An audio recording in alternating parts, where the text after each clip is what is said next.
You'd think my parents were hippies that drove a beat-up VW bus. Our little family of four were always getting up and moving somewhere far away and mysterious. It was just a given for me that I might wake up one day with news that we were moving to a different country. Iceland? India? Iraq? Who knows? I was always prepared to move because that was just part of my father's job. When people ask where home is, I'm never sure how to respond. My parents are over in the Far East, Shanghai to be specific. My extended family's in Michigan. I'm here in Missouri with my long-term boyfriend and a few more relatives. My brother will soon be 40 minutes north of Austin, Texas.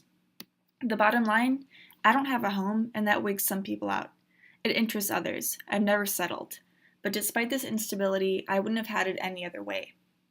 It's okay not to have a home base because it changed my views of the world. This, I believe. I grew up in Sweden and Michigan and graduated from high school in Kuala Lumpur, Malaysia.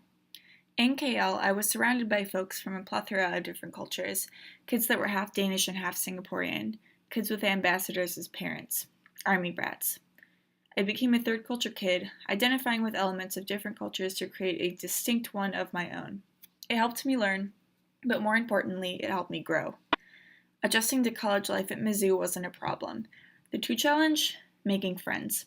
I felt lost, like I couldn't relate to anybody who'd grown up here. I'd heard how easy it was to make friends in college and felt defeated when I found it difficult, but I know now that I was just closed off. I shut myself off in my dorm room and sadly enough, went on dates to keep things interesting. I mean, what else are you supposed to do as an immature college freshman? Maybe I felt like I was doing something I was supposed to. In all honesty, I was lost. I felt like Mizzou would never be my new home, and that home would always be Kuala Lumpur. Looking back on everything now, though, I realize that the world is my home.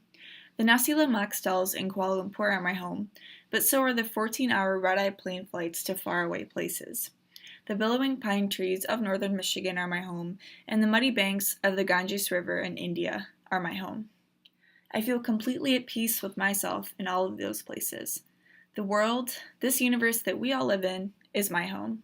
I belong to all of these places. It's hard for me to say that because I don't like sounding metaphysical or like a hippie, but traveling makes us feel so much more interconnected.